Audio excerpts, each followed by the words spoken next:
Magandang umaga po sa ating lahat. You may now take your seats.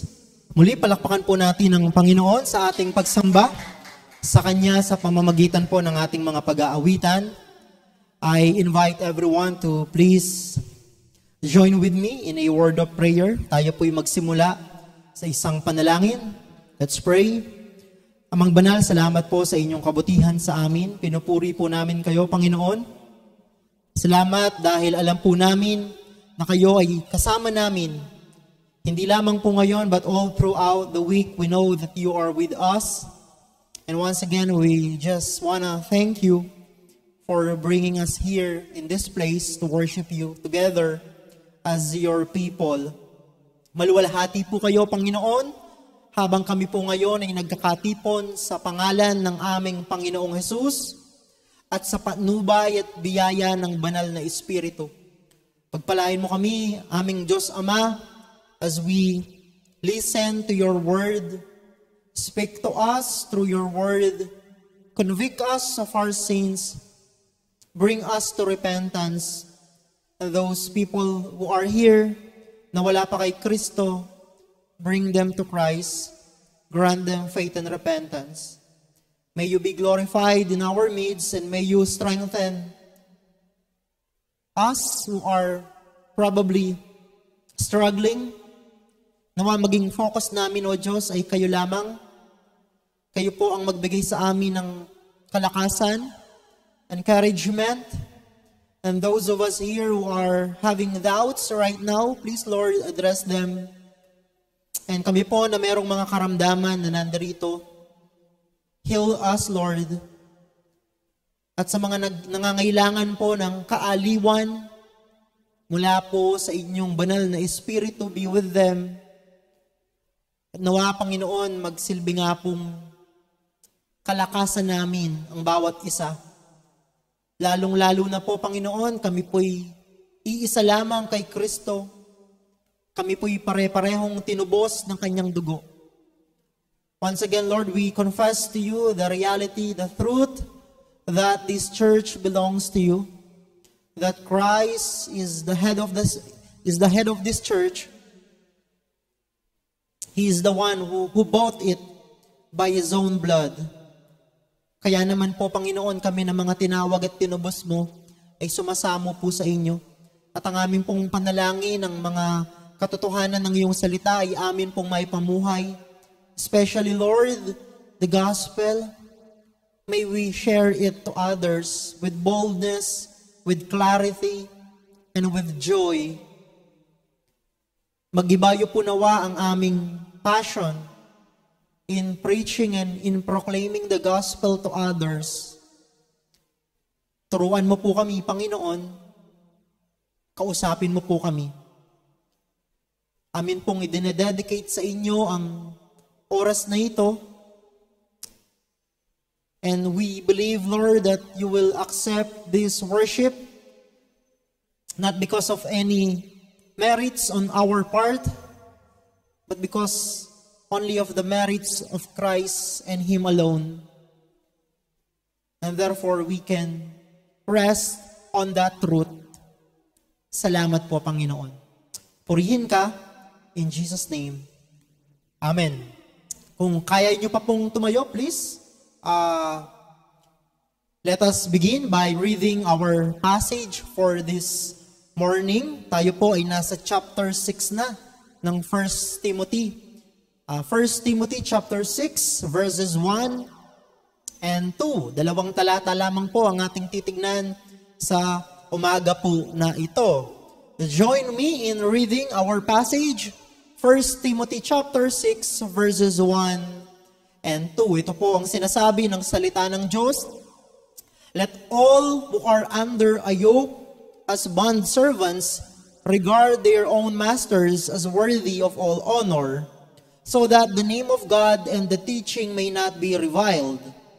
Those who have believing masters must not be disrespectful on the ground that they are brothers. Rather, they must serve all the better, since those who benefit by their good service are believers and beloved. May the Lord add blessing to the reading of His Word. Tayo po'y manalangin minsan pa. Pagpalain mo, Panginoon, ang aming pag-aaral ng inyong salita. Bless your people. Address us right now, Lord. In Jesus' name, Amen. Kayo po'y makakaupo na. Ang bilis ng panahon, mga kapatid. We are about to finish this sermon series on the letter of Paul to 1 Timothy. Hindi lang yung ating pagtalakay sa series na ito, sa sulat ni Pablo kay Timoteo, pero maging ang ating taon, halos nangalahati na. We are about to enter yung tinatawag na bare months.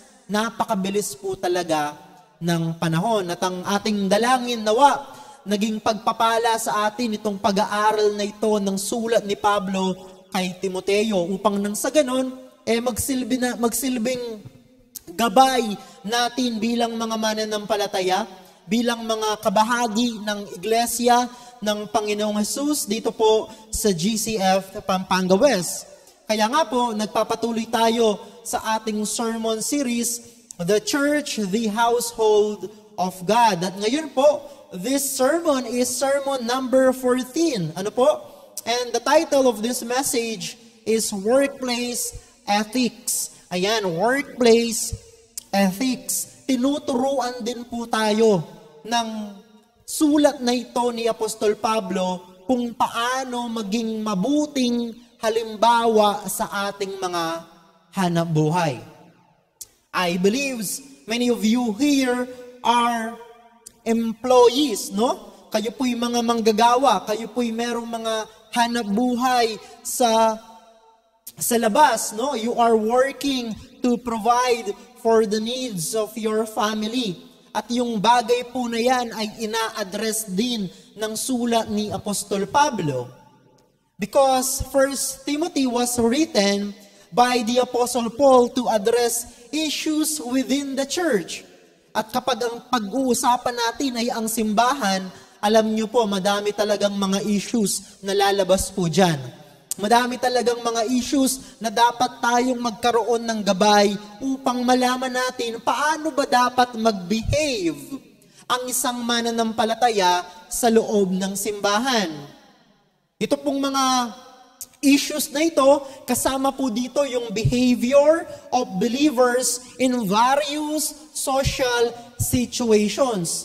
Nitong mga nakaraan, nakita po natin kung paano binigyan ng instruction ni Pablo sa Timoteo kung paano niya dapat itrato ang mga matatanda sa loob ng simbahan.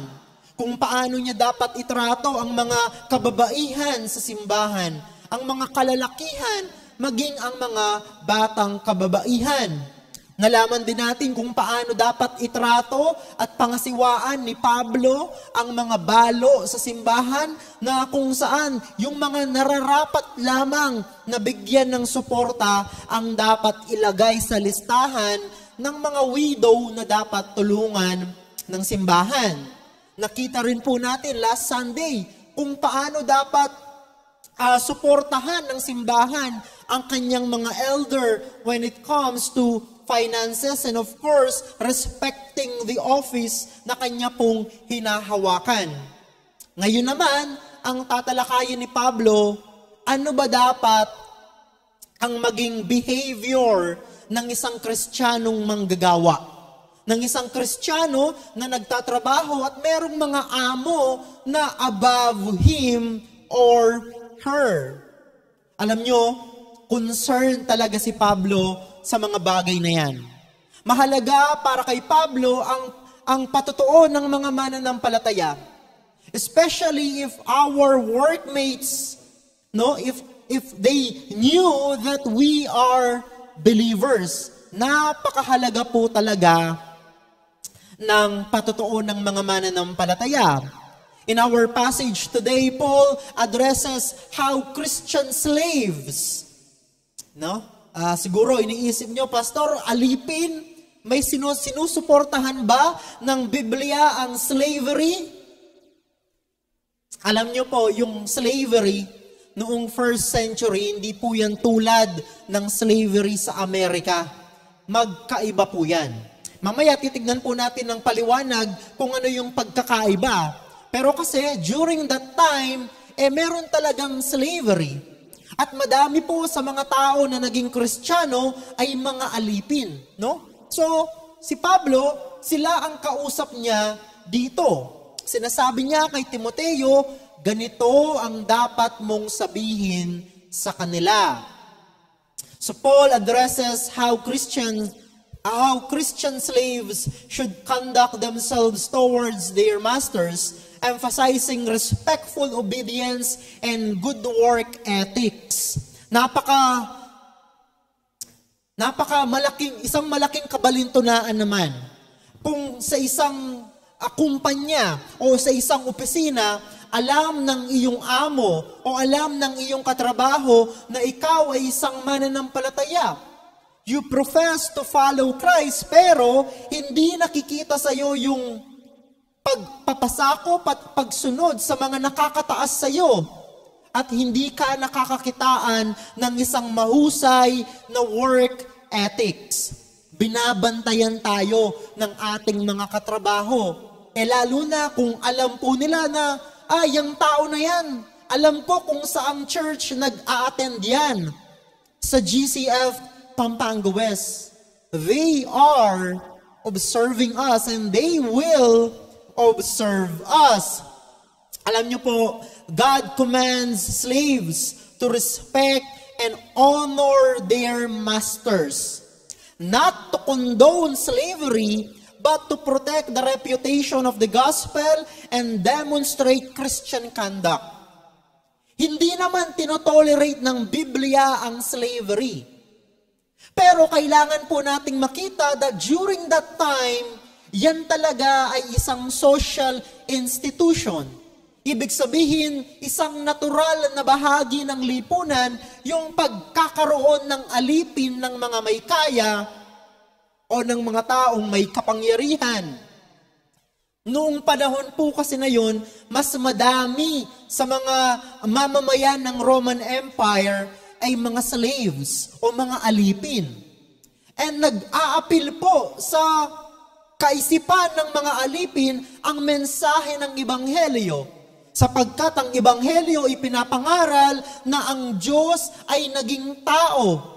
Siya ay naging katulad natin, no? Ibinaba niya ang kanyang sarili, hindi niya inalis o binawasan ang kanyang pagka-Diyos, pero nilimitahan niya ang paggamit nito upang maging kabilang sa atin. Yung ganong mensahe ay very appealing sa mga alipin na walang legal rights, walang legal freedom, kasi pag-aari talaga sila ng kanilang mga amo. Ang point ng passage po na ito ay hindi para pagtalunan natin. Kinokondone ba ng Bible ang slavery? Or kinokondemn ba ng Bible ang slavery?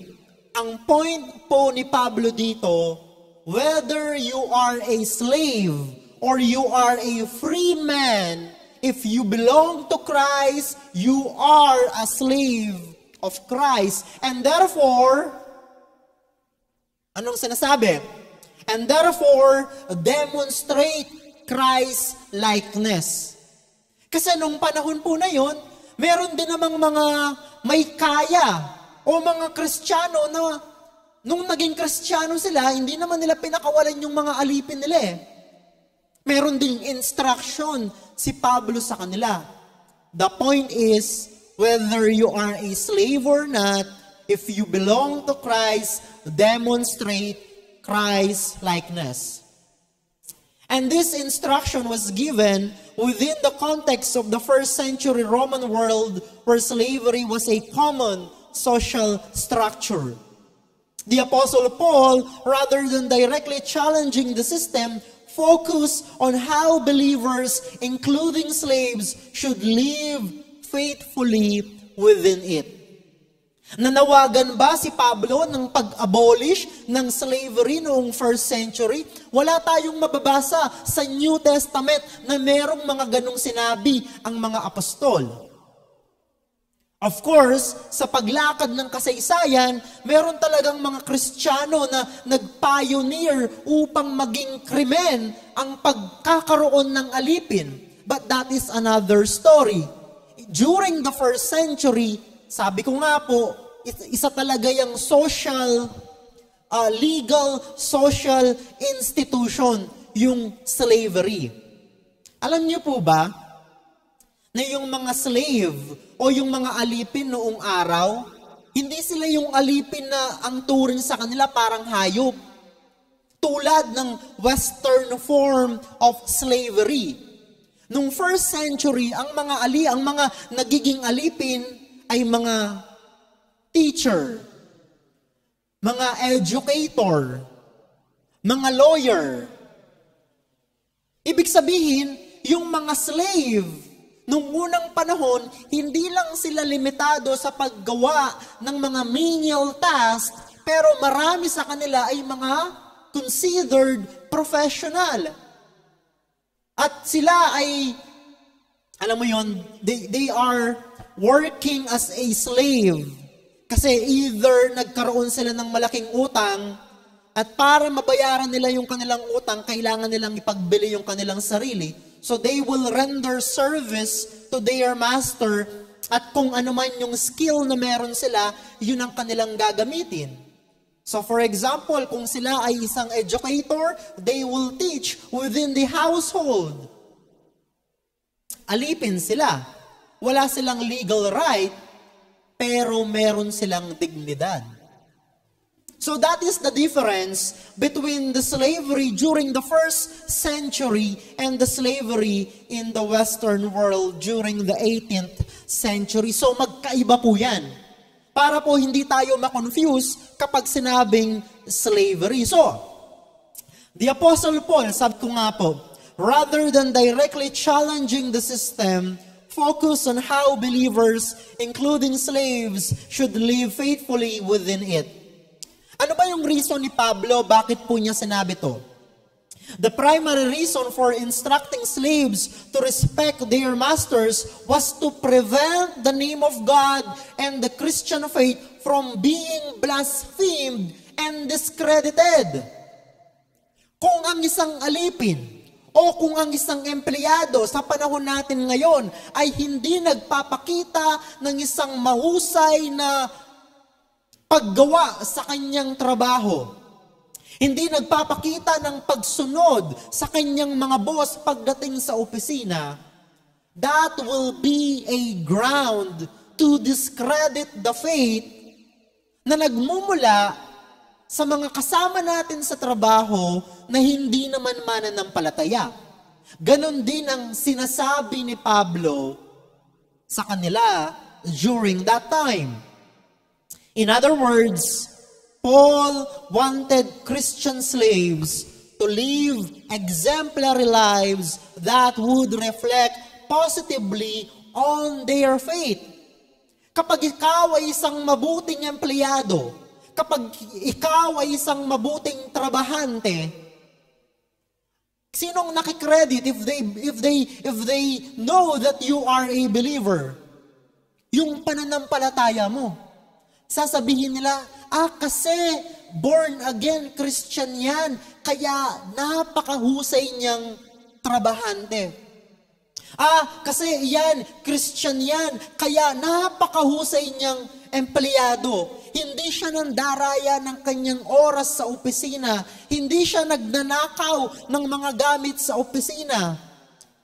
Ipinapakita niya ang kanyang due diligence, no? Yung mga deliverables, on time niyang ibinibigay. At kapag ganon, ang isang Kristiyano na nasa corporate world o kaya naman kahit sa anong uri ng hanap buhay, ang mga ganong bagay po ay nagre-reflect positively sa kanilang pananampalataya, sa ating pananampalataya bilang Kristiyano. This passage has implications for all Christians regardless of their social status. Huwag po nating sabihin na applicable lamang ito doon sa mga empleyado. Whether you are an employee O kaya ikaw ay retirado na? O kaya naman ikaw yung may-ari ng negosyo at meron kang mga tauhan na nakapailalim sa iyo, nangungusap pa rin sa atin, mangungusap pa rin sa atin ang mga talata na to simply because this is still the Word of God. So meron bang pakinabang na makukuha o mapupulot tayong lahat na nandirito? Yes. Employed ka man, o retirado na, o ikaw ang may-ari ng isang negosyo with people under you, you will benefit from this passage. Bakit po? Because it highlights the importance of integrity, respect, and hard work in all situations as a reflection of one's faith and a testimony to the gospel. Mahalaga ba yung integridad sa isang mananampalataya? Mahalaga po ba na merong respeto ang isang mananampalataya sa kanyang boss, sa kanyang mga trabahante, o maging sa kanyang kapwa-tao? Siyempre, ang sagot po natin dyan ay oo. Nagbibigay ba ng isang mahusay na patutuo ang ating hard work sa lahat ng sitwasyon? Kapag masipag ang isang mananampalataya, hindi lang sa kanyang trabaho, pero kilala siyang masipag sa kanyang buhay. If we are industrious, we can commend our faith. Kasi kung ano man yung mga mabuting ugali na meron ka, yan ay bunga ng iyong pananampalataya kay Hesukristo. Hindi po yan bunga ng iyong sariling kakayahan o sariling katuwiran o kagalingan. Lahat ng mabuting bagay na meron ka ay mula sa Diyos kung ikaw ay mananampalataya ni Kristo. That is why, napakahalaga po na sa lahat ng aspeto ng ating buhay, nagbibigay tayo ng isang matibay at mahusay na patutuo sa ating pananampalataya bilang mga Kristiyano. Dalawang bagay lamang po ang nais kong ibahagi sa inyo. And I will share to you our sermon outline for today. Godly workplace ethics. Ano ba yan? Number 1, honor your masters wholeheartedly. Honor your masters wholeheartedly.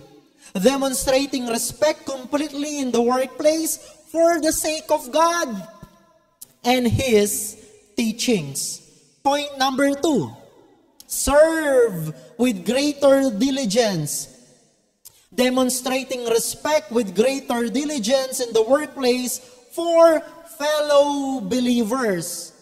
No? Fellow believers. So tignan po natin. Point number 1, what are godly workplace ethics? Number 1, honor your masters wholeheartedly. No? Honor your masters wholeheartedly. Last Sunday, nakita natin na ang mga mananampalataya, ang simbahan dapat magbigay ng karampatang honor sa kanilang mga leader. Ngayon naman, sinasabi ni Pablo, yung pagbibigay nyo ng honor sa inyong mga leader ay hindi lang limitado sa mga leader ninyo sa simbahan. Kinakailangan din yan sa mga leader ninyo sa labas. Sino ba yung mga leader natin sa labas? Yung ating mga pinuno sa gobyerno? And in this passage, ang ating mga pinuno sa ating mga trabaho. Di ba, tinakal din naman niya ni Pablo in this letter. So anong sinasabi niya? Honor your boss, your supervisor, your manager, wholeheartedly. Bakit daw po ganon?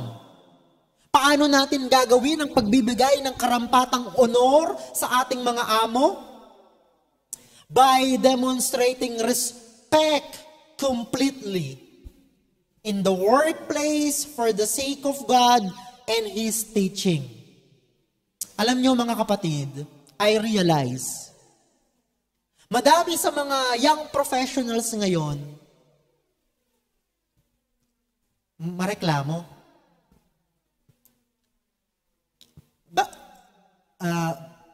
Bakit mareklamo? Hindi tayo, no? Pero as I observe, marami sa kanila yung, alam mo yun, yung kahit simpleng meme lang sa Facebook, Monday na naman. Nababasa niyo po ba yun? Madami sa kanila ganon. I do not know if that is true, pero I realize na merong validity yung kanilang ganung himutok. Kasi naman, naging toxic na yung ating workplace. Toxic yung amo, toxic yung mga katrabaho, toxic yung trabaho mismo, nawawala na yung self-care ng mga empleyado na dapat sana para sa kanilang mga sarili. Pero sa mga mananampalataya, ang utos ni Pablo, demonstrate respect completely in the workplace. Bakit? Dahil ba karapat-dapat ang amo mo ng respeto? O dahil ba karapat-dapat ng respeto ang mga katrabaho mo? Hindi po. We demonstrate complete respect to them for the sake of who? For the sake of God. For the sake of His teaching. Ibig sabihin mga kapatid, ang ating pagbibigay ng respeto at honor sa kanila ay hindi dahil karapat-dapat sila na bigyan ng karampatang parangal. Pero dahil kasi karapat-dapat bigyang parangal ang ating Diyos. And how do we do that in the workplace? By demonstrating respect to our bosses. By giving honor to our earthly masters. Sabi po ng verse 1, let all who are under a yoke as bond servants regard their own masters as worthy of all honor, so that the name of God and the teaching may not be reviled. Madali lang pong siraan ang pananampalatayang Kristiyano. Madali lang pong i-discredit ang Ebanghelyo. Mamuhay lang tayo na taliwas sa salita ng Diyos, pagpepiyastahan na tayo ng mundo. At ibibigay na nila sa atin ang lahat ng excuses, para hindi nila paniwalaan ang mensahe ng Kristyanismo. Kaya nga sinasabi ni Pablo, pag-usayan ninyo ang inyong pagiging alipin.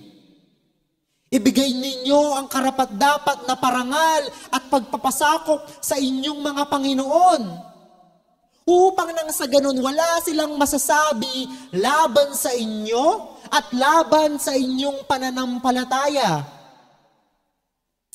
Yung pong sinabi ni Pablo dito na let all who are under a yoke as bond servants. Ano ba ang ibig sabihin nito? This phrase, under a yoke, is a metaphor for slavery. Kasi nga naman, wala naman kasi talaga silang legal right. Bagamat sinabi ko po kanina yung na ang mga alipin during the first century ay merong dignidad pa rin bilang tao, pero pag-aari pa rin sila ng kanilang mga amo o ng kanilang mga Panginoon. So the phrase under a yoke is a metaphor for slavery, highlighting the societal and legal status of those bound to servitude. Minsan, kapag nagkaroon ng isang malalim na relationship, yung Panginoon sa kanyang alipin, pwedeng maging option ng alipin na maging alipin na siya for life. At meron silang gagawing seremonya to signify na itong alipin na to, voluntarily, paano ba natin sasabihin yun? Voluntarily Itinalaga niya ang kanyang sarili na maging alipin for life. Bakit ginagawa yun ng mga alipin? Kasi nga po, hindi naman tulad ng American slavery, yung slavery nung first century. So merong mga ganong option. Ang point lang, alipin pa rin sila talaga. Di ba? Wala silang legal right, no? Wala silang walang dole na nagre-regulate sa kanila. Ang nagre-regulate sa kanila yung kanilang Panginoon at sila pag-aari talaga ng kanilang mga master. Ano ang sabi ni Pablo sa kanila? Na dapat ituro ni Timoteo sa mga mananampalataya o sa mga Kristiyano na alipin? They must regard their own masters as worthy of all honor. Kung kayo ay alipin at nabasa ninyo yung sulat na yan ni Pablo, ano kaya ang mararamdaman ninyo? Of course, kung yung alipin ay hindi tunay na mananampalataya, magrereklamo yan. Pero ang isang tunay na mananampalataya na merong banal na espiritu na nananahan sa kanyang puso, he will regard this command by Paul as a delight. Bakit po? Kasi salita ito ng Diyos. Merong mga bagay po sa salita ng Diyos na on our own mahihirapan, if not impossible, to obey or to implement. Pero ang isang mananampalataya, ang kanyang delight ay ang salita ng Diyos. So ang isang alipin na sinabihan ni Pablo, regard your own masters as worthy of all honor. Ito'y nagpapakita na this command emphasizes the need for slaves to show respect and reverence to their masters, regardless of the master's character or whether they are fellow believers or not. Ibig sabihin, sabi ni Pablo, alipin ka, honor your master. Hindi dahil mabuting master siya, hindi dahil kasi yung boss mo Kristiyano din, hindi po. Regardless kung ano man yung katayuan ng iyong amo, ang sabi ni Pablo sa mga manggagawa at trabahante, honor them. Bigyan mo ng parangal at respeto at magpasakop ka sa iyong boss. Sundin mo siya. Kasi nakakalungkot na merong mga empleyado. For example, sa simbahan, merong isang kapatiran na walang trabaho. At meron ding kapatiran na merong negosyo at nangangailangan ng empleyado. So ikaw na kapatid mo, dahil mahal mo ang kapatid, you refer that brother or sister to that another brother or sister na merong kakayahan para siya ay i-hire sa kanyang negosyo. Ito po totoong nangyayari. Kung sino pa yung mga Kristiyano, sila pa daw yung tamad sa trabaho. Siguro iniisip nila, Kristiyano din naman yung boss ko . Kaya meron nga nagsabi na, sabi niya, Pastor, hindi po sa akin, pero kay some of our pastors, no, in GCF, sabi niya daw sa isa nating pastor, Pastor, hindi na po ako mag-hire ng isang Kristiyano. Kasi kung sino pa yung naturingang Kristiyano, sila pa yung hindi maaasahan sa trabaho. Nawa mga kapatid, hindi po ganon ang maging pagtingin nila sa mga taga-GCF Pampanga West. Nawa hindi po ganon ang maging pagtrato nila sa atin. Kaya po mahalaga na ating isabuhay, ating sundin ang utos na ito ni Pablo. Ano pa ang sabi ng talata? Bakit daw kailangan natin ng bigyan ng tamang parangal ang ating mga amo? So that, anong binigay na reason ni Pablo? So that the name of God and the teaching may not be reviled. Iniiwasan ni Pablo na kutsain o hamakin ng mga master o ng mga amo na hindi mananampalataya ang ating ebanghelyo o ang ating pananampalataya dahil lang hindi tayo maasahan sa trabaho. Nais ni Pablo na maging ang ating mga amo na most of them are not believers, makita na isa tayong ehemplo pagdating sa trabaho upang nang sa ganoon, He will command and He will respect the Christian faith. This is the core reason for the instruction of Paul.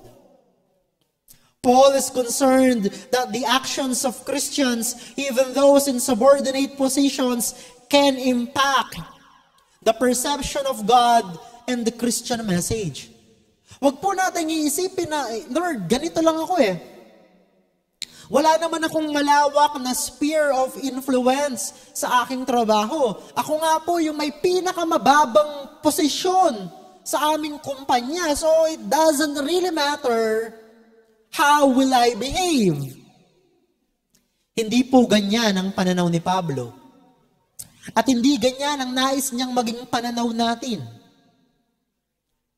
Ano man po ang ating katayuan sa buhay, ano man po ang ating posisyon sa ating mga hanap buhay, kinakailangan pa rin nating magpakita ng isang mahusay na paggawa ng ating trabaho upang nang sa ganoon makita ng ating mga amo na ang pinagmumulan nito ay walang iba kundi ang ating relasyon sa Diyos, ang ating relasyon kay Kristo. Meron kasi talagang malaking impact ang buhay mo, kapatid, sa mga taong nakapaligid sa iyo. To the point na kahit katiting na pagkakamali lang ang magawa mo, maaari yang magbunga ng isang pangmatagalang maling perception sa pananampalatayang Kristiyano. In the same way na ang iyong mabuting pamumuhay ay maaaring magbigay sa kanila ng malakas na rason upang tignan at i-consider ang pananampalatayang Kristiyano. Alam niyo po, in a society where slavery was common, the way believers behave, especially those with less power, could be interpreted as a reflection of their faith. Kahit toxic yung amo mo, no? Kahit toxic yung mga katrabaho mo, kahit toxic mismo yung trabaho mo, kung ginagawa mo yan ng mabuti at may pagpapasakop, you are giving your best. Makikita at makikita ng mga tao na merong kakaiba sa'yo. Na iba ka sa ibang mga empleyado. Iba ka sa iyong mga katrabaho. I remember, meron pong isang Kristiyano na he is working in one of the big four petroleum company, no? Sabi daw sa kanya ng kanyang sabi ng kanyang bisor, si ano lang, siya lang yung mabait sa inyong lahat. Bakit kaya ganun yung pagtingin sa kanya? Of course, I attribute that to his faith. Kasi isa siyang Kristiyano. At ang kanyang pagiging Kristiyano ay hindi naman yung pagiging Kristiyano na hindi seryoso. Kaya nga mga kapatid, napakahalaga na paghusayan natin ang ating pagtrato sa ating mga amo. Napakahalaga na maging buhay natin ang pagtingin sa kanila ng may respeto at pagsunod sa kanilang mga utos within the context of our work. Because our conduct, our godliness, our righteousness demonstrated in the workplace could be interpreted and will be interpreted as a reflection of our faith. Wala naman silang ibang pwedeng i-attribute kundi yung katotohanan na ikaw ay isang mananampalataya ni Kristo. Sabi po ng 1 Peter chapter 2 verse 18. Ito naman si Pedro ang nagsasalita. Sabi po niya, "Servants, be subject to your masters with all respect, not only to the good and gentle, but also to the unjust." Grabe si Pedro, no? Mas matindi pa siya kay Pablo. Sabi niya, magpasakop daw kayo sa inyong mga master. Bigyan niyo sila ng buong respeto. Hindi lang sa mga mabubuti at mahinahon, pati na din doon sa mga hindi makatarungan. Grabe. And to think na nung sinulat yan ni Pedro, nag-undergo pa sila ng persecution. Yan po talaga ang panawagan natin, mga kapatid. Ang pamantayan naman po kasi natin ay hindi naman yung ating comfort. Hindi naman yung ating feelings. Hindi yung ating preference. Ang pamantayan natin sa pagsunod ay ang salita ng Diyos, ang Biblia. And whether or not we feel like obeying it, it will not change the reality that we are commanded by the Bible to be subject to our earthly masters. Ibig sabihin, toxic man ang boss mo o hindi, magpasakop ka pa din. Sumunod ka pa din sa kanya. Bakit? Kasi Kristiyano ka. Kasi mananampalataya ka ni Jesus. At bilang isang mabuting mananampalataya, ang nais mo ay maparangalan si Kristo sa paraan ng iyong paghahanap buhay upang nang sa ganon ng mga taong nakapaligid sa iyo, makita nila na oo nga. Totoo ang pananampalatayang Kristiyano.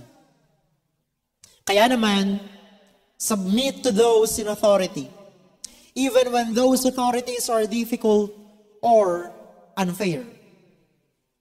Sa larangan na lang ng gobyerno, we are also commanded by the Bible to submit to the governing authorities. Madali bang gawin yon? Sa komposisyon ng mga nasa gobyerno ngayon? Hindi madali. Di ba? Binabaha nga tayo Di ba? But do we have a choice? Pwede ba nating sabihin na, Lord, ayaw ko. Hindi naman po sila karapat-dapat sundin. But that is not the point. The point is, sabi ng Biblia, obey them. Submit to them. So, do so, paano tayo magsasubmit sa kanila? Paano natin ipapakita yung ating pagpapasakop sa kanila? Sabi po dito, do so with a respectful attitude, not out of fear of punishment, but out of reverence for God. Kailangan po maging clear din sa ating mga kaisipan na kaya natin ginagawa ito, not because of the consequences, kasi may demerit sa akin kapag hindi ko ginawa ito Not that. Hindi dahil takot tayong maparusahan o takot tayong mapagalitan, pero ang pinaka-dahilan ng ating pagrespeto sa kanila is because we fear God. We revere God. Kasi siya yung nagsabi na dapat tayong magpasakop sa kanila. Kasi ang Diyos ang nagsabi na dapat natin silang paglaanan ng respeto at pagsunod. Show respect, be obedient, and work diligently for God's glory. Not for the glory of your boss, but for the glory of God, who is your Savior. Remember, our behavior could be used to discredit our faith. Sabi ko nga po kanina, madali lang i-discredit ang pananampalatayang Kristiyano. Madali lang siraan ang patutuo ng mga mananampalataya. Maging abusadong trabahante ka lang, yung hindi maaasahan at laging alam mo yun, yung palasagot sa kanyang amo, that is an easy way to discredit the Christian faith. Point number 2 and last, serve with greater diligence. Demonstrating respect with greater diligence in the workplace for fellow believers. Sabi po ng verse 2, those who have believing masters must not be disrespectful on the ground that they are brothers. So, kinakausap naman ni Pablo dito, yung mga alipin na yung kanilang mga amo ay mga Kristiyano din. Sabi niya, hindi yan dahilan para magloko-loko ka sa iyong trabaho. Hindi porket Kristiyano din ang amo mo, hindi mo na siya irerespeto o hindi mo na siya susundin. And do not expect na just because your boss is a Christian, hindi ka na mapapagalitan. Ang daming Kristiyano, hindi po ba na alam mo yon, yung Kristiyano ka pa naman, pero pinagagalitan mo ako. Natural. Kung siya ang amo mo, at hindi mo ginagawa ng maayos ang iyong trabaho, asahan mo na pagagalitan ka niya. Kaya nga sabi ni Pablo, hindi yan rason para hindi mo sila irespeto o sundan. All the more you need to obey them. Pagpapatuloy ng verse 2, rather, they must serve all the better, since those who benefit by their good service are believers and beloved. Kapag ang amo mo, Kristiyano, hindi ba nakakatuwa na ang makikinabang sa iyong kahusayan ay mga kapwa mo mananampalataya? And because of your diligent work, the Lord will bless their business. And therefore, magagamit siya ng Panginoon to advance the kingdom. Hindi ba dapat ganito ang mindset ng isang Kristiyano? Na we live for the benefits of others? Na kapag ang tingin natin sa ating kapwa mananampalataya, ang paraan ng pag-iisip natin ay kung paano sila mapapabuti. Kung meron po sa inyo na ang inyong mga amo ay Kristiyano at kayo din po'y mananampalataya, kapag pinag-usayan ninyo ang inyong trabaho, you are doing good to your fellow believer.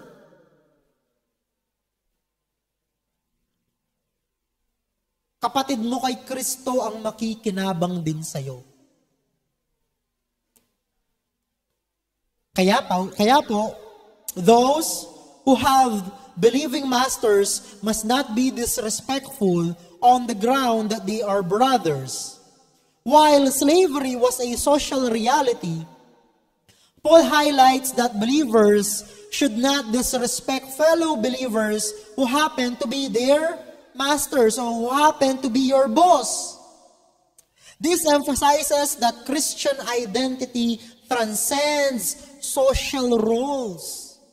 Kaya nga sabi ni Pablo sa iba niyang panulat, di ba?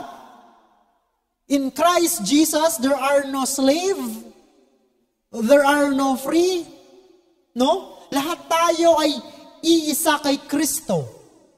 Ano man ang katayuan mo sa buhay, whether you are a master, no? Or whether you are a slave, Whether isa kang trabahante o kaya naman isa kang amo, pare-pareho tayo sa harapan ng Diyos. Magkakaiba lang po ang role natin sa buhay, but in the eyes of God, tayong lahat ay bahagi ng kanyang pamilya. In the same way, sa ating simbahan, hindi man po pare-pareho ang ating role at hindi man pare-pareho ang ating katayuan sa buhay.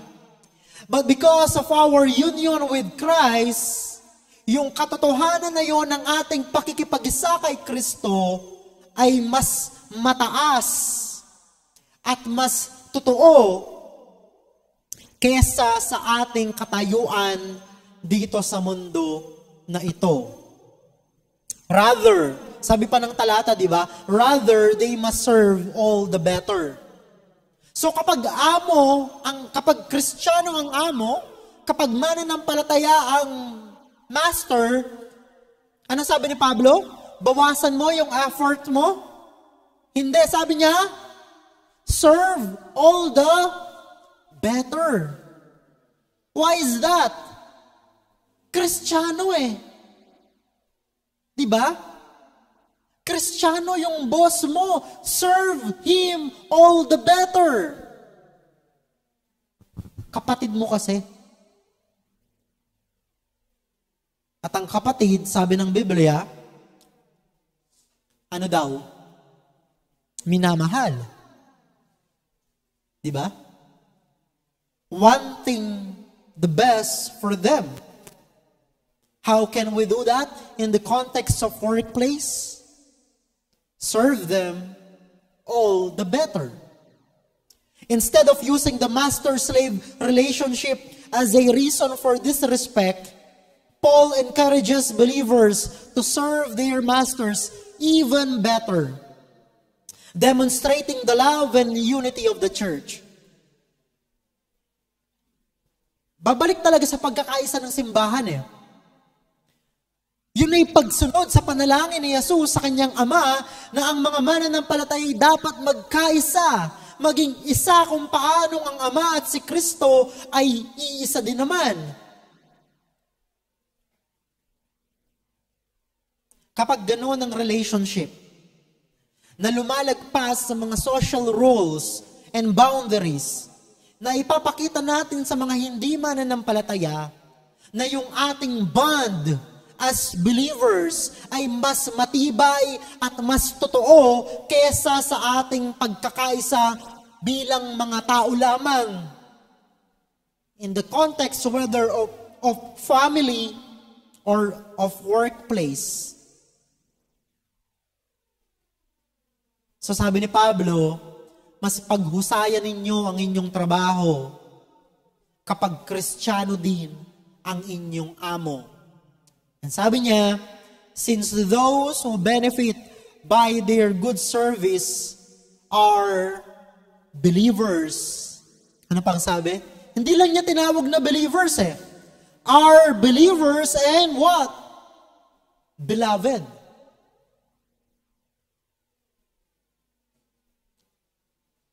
Mga minamahal. Paano mo daw itrato ang boss mong Kristiyano?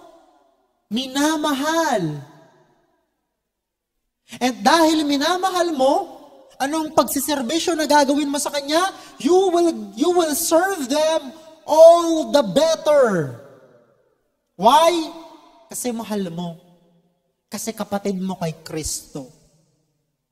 The verse also points out that the masters, being believers, will benefit from the good service of their slaves. This highlights the positive impact of Christian behavior within the church family. Diba? Nandun talaga yung pagmamahalan at pagkakaisa ng mga mananampalataya. Na kahit ikaw ay empleyado o ikaw ay boss, but because you all belong to the same family of God,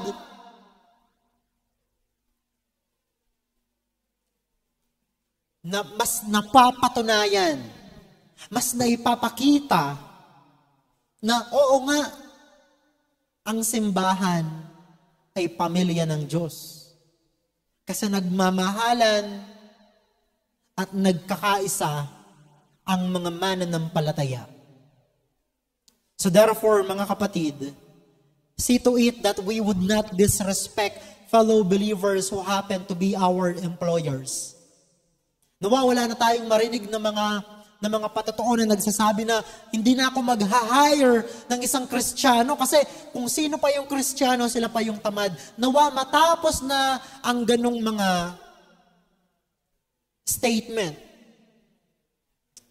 Serve our believing employers with even greater diligence and dedication, not out of obligation, but out of love and respect as fellow believers.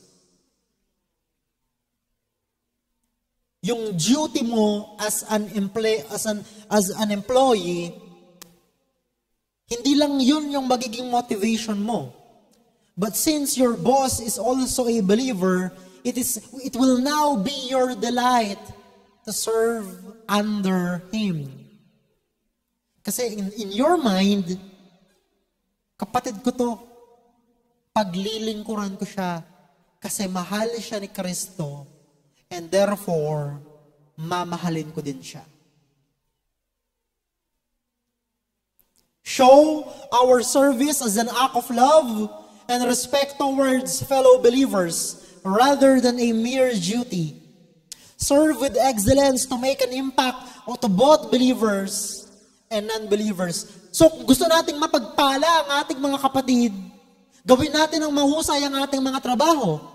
Gusto nating mapagpala yung mga hindi mananampalataya na nakapaligid sa atin, gawin natin ang mahusay ang ating trabaho. Either way, we will demonstrate the reality of the gospel. At kapag may nagtanong sa'yo, bakit ka ganyan?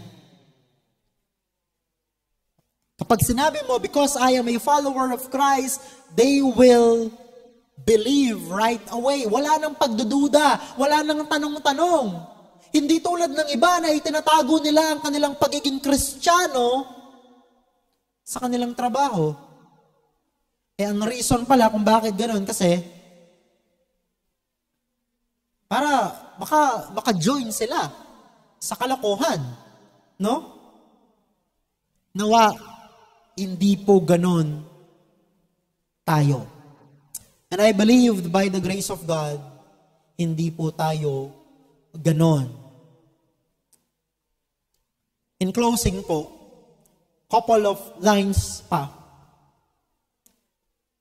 Today, we focus on the conduct of Christian slaves towards their masters, emphasizing respect and obedience to prevent slander against God and His teachings. It is not an endorsement of slavery itself, but rather a practical instruction on how believers should live within the existing social structure. Wala nang slavery ngayon. Di ba? Pero ano yung social structure na meron tayo? Nandyan pa rin yung ating pagtatrabaho. Meron pa rin tayong mga amo. Meron pa rin tayong mga regulations na dapat sundin bilang mga tao dito sa ating lugar, dito sa ating bansa. Sinasabi ni Pablo dito, sa anumang larangan na papabilang ang isang mananampalataya, anuman ang uri ng lipunan na kanyang kinabibilangan, laging sapat ang salita ng Diyos upang gabayan tayo sa tamang pamumuhay na nagbibigay ng parangal kay Kristo. So the ultimate motivation for honoring masters, according to Paul, is not the master's character, but God's glory and the advancement of the gospel. Imagine kung ikaw ay hindi isang mahusay na trabahante at hindi mo ipinamumuhay ang salita ng Diyos kapag nabigyan ka ng pagkakataon para mag-share ng gospel sa amo mo. Maniniwala kaya sila? Kaya po alam nyo, natutuwa ako sa mga reunion. Sino dito ang madalas pang mag-reunion ng mga kaklase ng high school o college? Meron pa po ba? Madalas pa, no? I think sila Kuya Bernie, ganyan pa din. Pero alam nyo, natutuwa ako kapag merong class reunion, kapag mananalangin, ikaw yung tatawagin nila. And they will gladly accept your prayer. Bakit? Kasi naniniwala sila na pakikinggan ng Diyos ang panalangin mo because they believe and they know that your relationship with God is real. And that is an opportunity to witness. Ang hirap naman na alam mo yon yung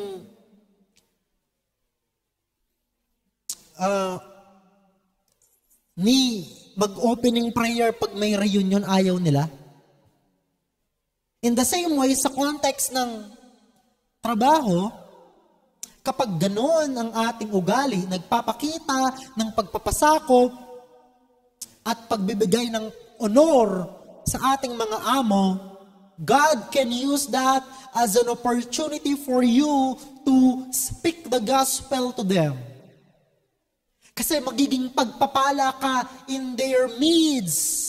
Your mere presence is a blessing to them because of your good testimony as believer of the Lord Jesus Christ. This highlights the importance of placing God's will above personal comfort or convenience. Hindi naman madali yun, mga kapatid. Kapag kasama mo yung mga barkada mo nung high school, nung college, kapag reunion, hindi madaling magpaka-Kristiyano. Pero if you believe and if you know that yung pinakamataas na dahilan nito ay maparangalan ng Diyos kesa sa aking comfort and convenience, then we will do the hard work of being a good example of the gospel in the midst of the unbelieving world. So, mga kapatid, maging malakas po ang ating loob na unahin ang karangalan at ang salita ng Diyos kesa po sa ating personal na comfort. Despite difficult circumstances, we must live in a way that honors God and protects the reputation of the church. Remember, sino ang simbahan? Ito bang building na to? Hindi po. We are the church. Especially when we gather like this, we are the church. So kapag lumabas tayo, kapag natapos na ang ating pananambahan, ano ka ngayon? You represent the church. You represent GCF Pampanga. At higit po doon, you represent Christ Himself. Kaya nga mahalaga na saan man po tayo mapadpad, sino man ang ating makasalamuha, lagi po nating tatandaan na ang ating pangunahing layunin ay parangalan ang Diyos at protektahan ang patutuo ng simbahan na kung saan po tayo kabilang, na kung saan tayo tinawag ng Panginoong Diyos. Last two lines, let us examine our own attitudes and behaviors towards those in authority and to strive to honor God in all our interactions. Tulad nga po ng sinabi ko kanina, yan ang itsura ng buhay ng isang mananampalataya. Sa lahat ng ating pakikitungo, sa lahat ng ating pakikiusap, pakikipag-usap, nawa, ang laging lumalabas ay ang katotohanan na tayo ay kay Kristo. Therefore, honor God through respectful and diligent service regardless of the situation. Tayo po'y manalangin. Amang banal, salamat po sa inyong mga salita na nagbigay po sa amin ng instruction on how to behave in our workplace. Pagpalain mo po kami, Panginoon, upang nang sa ganon, amin ngang maipakita ang katotohanan ng aming pananampalataya. Upang nang sa ganun din, Panginoon, maparangalan namin kayo sa aming mga hanap buhay. Pinupuri po namin kayo dahil alam namin na sa inyo po galing ang aming kakayahan to produce resources in our workplace. May you continue to bless our livelihoods. May you continue to bless the livelihoods of my brothers and sisters here. Upang nang sa ganon, Panginoon, sa kanilang pag-unlad, kanilang malalaman na ang lahat ng ito'y mula sa inyo, and therefore they can freely give it to others, especially to your church. And may we be a good example as Christian believers, as Christians in the workplace. Purihin ka, Panginoon. We cannot do it on our own. But we are trusting your power and we are trusting your Holy Spirit na siya po ang mag-i-enable sa amin to do it. Purihin ka, Panginoon, sa pangalan ni Jesus. Amen and Amen.